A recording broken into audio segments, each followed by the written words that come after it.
Estamos con Jessica Roldán, economista jefe de Finamex, casa de bolsa en Ciudad de México. Ella lleva 5 años en ese puesto y antes de eso trabajó por 15 en Banco de México. Vamos a hablar sobre varios temas como la situación en el corto plazo que hereda la economía de Claudia Sheinbaum y también otros temas más a largo plazo de nearshoring y del Estado de Derecho.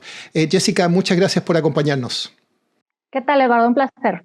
Jessica, hablemos ahora, bueno, primero con lo de corto plazo. ¿Cómo ves la situación económica que está heredando la presidenta electa Claudia Sheinbaum? En particular se habla mucho del déficit fiscal. Háblame un poco sobre eso. A ver, en definitiva es una mala situación económica. ¿Por qué? Porque justo México se había distinguido durante muchos años y podemos discutir, porque hay muchos asegúnes en esto, con tener una política fiscal bastante prudente, bastante incluso restrictiva y que lo diferenciaba o lo ponía en una mejor posición con respecto a distintos países en la región. Entonces, esta expansión en el déficit fiscal tan importante que se programó para 2024 y que es de alrededor de 5%, y que hay que pensar que previo a eso estábamos hablando de niveles que fluctuaban alrededor de 3%, este incremento sustancial, pues deja a la próxima administración con la tarea de hacer una consolidación fiscal. Un elemento además importante para poner esto en contexto es que al momento de anunciar la actual administración esta expansión en el déficit, eh, básicamente prometió que iba a ser una expansión de una sola vez y que en 2025, ya con otra administración, estos números iban a regresar a la normalidad. Entonces, justo en este momento, pues está la gran tarea que tiene esta administración entrante de, pues, básicamente reafirmar esa expectativa de consolidación muy agresiva o de tener que, pues, prácticamente vender una consolidación diferente, más gradual, probablemente más creíble. Y entonces, bueno, en general eso es algo con lo que un gobierno al inicio pues no quiere empezar a lidiar. Jessica, ¿qué puede hacer Claudia Sheinbaum en el corto plazo con este tema del déficit? O quizás está atada de manos y la situación es muy complicada para hacer el ajuste. Mira, nosotros siempre hemos pensado que para realizar un ajuste, el ajuste, sobre todo la magnitud que están esperando y la magnitud del disparo que hubo, es que este tendría que ser gradual. Un ajuste de una sola vez tan agresivo normalmente pues genera también impactos importantes en la actividad económica de desaceleración, que además se sumarían al primer año de una nueva administración que en general pues tiende a desacelerar el crecimiento. Siempre habíamos dicho que probablemente una consolidación mucho más gradual era pues más recomendable. Eso es lo que pensamos que va a suceder. Y bueno, eso tendría que traer distintos ingredientes. Un ingrediente de reducción gradual del gasto, también pues, de incremento en los ingresos y que los déficits fiscales vayan bajando paulatinamente. En ese camino creemos que es importante que haya una reforma fiscal. Esto se ha discutido no nada más en los últimos meses, por años en México. No se ha dado esta administración, pues a lo largo de los años fue reafirmando esta promesa de inicio de no hacer reformas fiscales y el poco margen de maniobra que estamos viendo en este momento es justo que los mensajes que han salido pues de la administración entrante e incluso de la propia Claudia Sheinbaum es que no ven que por el momento sea necesaria esa reforma fiscal.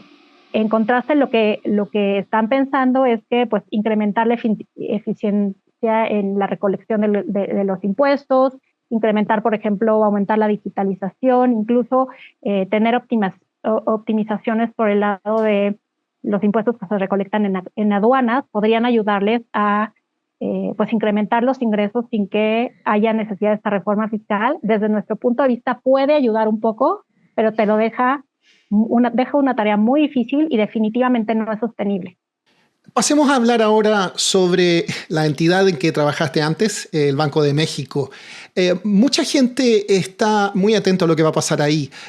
¿Tiene margen Banxico para bajar las tasas de interés? ¿Cuál es el escenario que están manejando ustedes en Finamex? Sí creo que tiene margen para disminuir la tasa.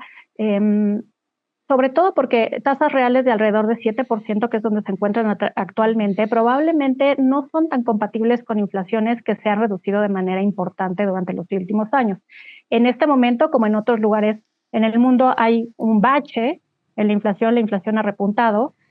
Parte de eso está relacionado con incrementos en los precios de los agropecuarios, debido a que, si piensas hace un año, esos precios, por ejemplo, de los energéticos y de la parte no subyacente venían bajando de manera importante, y en este momento pues el efecto, digamos, mecánico de base de comparación está jugando un poco en contra, pero al final de cuentas hubo una reducción importante de la inflación que desde nuestro análisis sugiere que estas tasas reales de 7% son demasiado altas.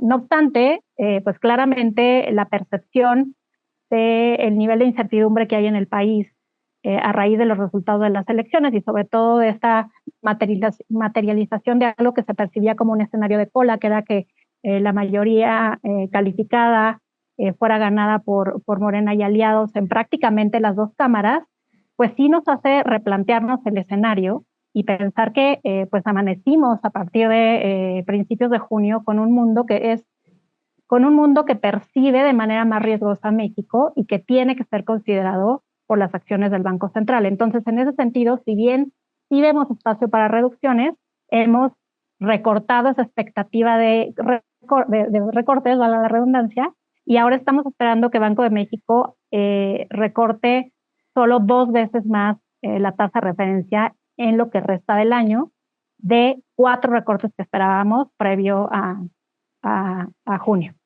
De todas maneras, en estas decisiones de Banxico va a pesar mucho lo que va a estar haciendo la Fed, ¿no? ¿Cuál es la visión que tienen ustedes con el rumbo de tasas en Estados Unidos? Porque siempre se habla que Banxico sigue a la Fed. ¿Esa situación va a seguir así? Yo considero definitivamente que la Fed es un determinante importante de las acciones de Banxico. Y evidentemente el hecho de que la Fed a lo largo del tiempo haya pospuesto el recorte de tasas, pues no le deja la tarea fácil a Banxico para hacer recortes muy agresivos. Básicamente la Fed lo que hace es poner una suerte de piso al grado de recortes que puede haber por parte del Banco de México. Sin embargo, de nuevo, el nivel de tasas reales y el diferencial de tasa de interés que hay entre México y Estados Unidos es bastante alto para básicamente cualquier métrica, incluso fines históricos antes de la pandemia, y entonces eso consideramos que le da un poco de margen de maniobra. Evidentemente, si sigue habiendo, pues si se siguen posponiendo los recortes, cosa que ya no esperamos en este momento, podría de nuevo ser un determinante importante que disminuye esa posibilidad. Ahora, también creo que es importante, Eduardo, mencionar que estamos prácticamente en la antesala de una desaceleración económica importante en México. Y esto también ya ha sido reconocido por el Banco Central. En su última decisión a finales de junio, lo que ya señaló dejó ver una preocupación importante por el rumbo de la actividad económica, sugirió que en sus próximos reportes tendrá que reducir la expectativa de crecimiento para este año, y entonces en ese sentido esta va a ser la primera vez que el Banco de México, en este episodio de incrementos de tasas y luego dejar la tasa en su nivel más alto por cierto tiempo, empieza a enfrentar este costo de tener la actividad económica desacelerándose en un entorno de tasas muy altas. Entonces, desde mi punto de vista, eso es incluso todavía más importante que la Reserva Federal en este momento para la toma de decisión de Banco de México. Jessica, vamos a pasar a hablar un poco a largo plazo, sobre el nearshoring, que es el término de moda, y siempre se ha dicho que México podría ser el gran ganador con esta situación.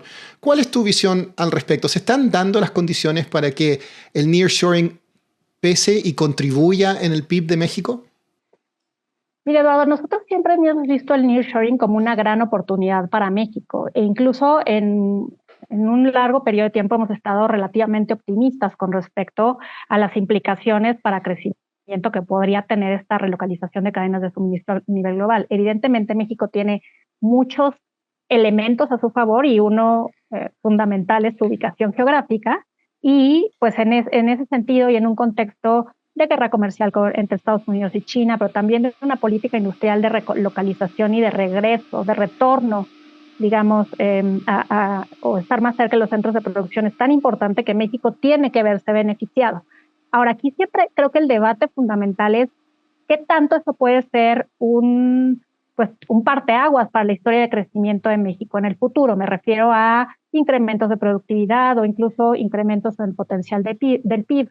En ese sentido, no somos tan optimistas. Creemos que incluso todos, digamos, los cuellos de botella que tiene la economía mexicana y que incluyen elementos que seguramente ya han discutido mucho aquí, como el factor energético, que haya no nada más provisión de energía limpia, barata, sino también, por ejemplo, la disponibilidad de agua o incluso todos los, digamos, retos en torno de infraestructura que tiene que tener el país, pues son algo que puede limitar el alcance de nearshoring en México.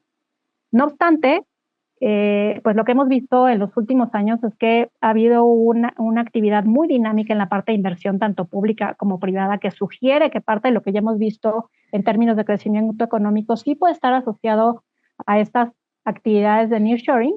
Y en el futuro lo que nosotros estamos esperando a ver es que esto siga ocurriendo por algún tiempo, aunque probablemente con cierto límite y de manera un poco más gradual en un entorno de mayor incertidumbre. Y ahora te quiero llevar un poco atrás a algo que tú mencionaste antes en la entrevista y que tiene también una arista de largo plazo, que es la situación en el Congreso. Este evento de cola que tú mencionas, con Morena prácticamente dominando con una mayoría absoluta ambas cámaras del Congreso. Eso está causando preocupación. El presidente López Obrador ha mencionado que va a impulsar reformas que incomodan a algunas personas. ¿Se está comprometiendo el Estado de Derecho a largo plazo en México? Pues mira, justo lo que ha detonado todo este entorno de preocupación por parte de los inversionistas internacionales y a nivel local es justo este no saber qué va a pasar.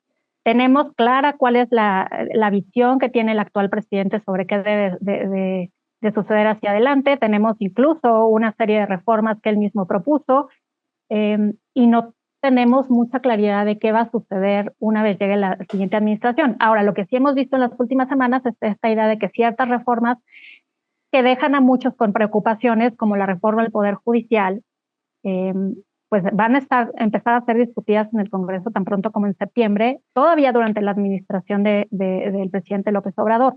Nuestra expectativa es que muchas de estas reformas que se propusieron pasen.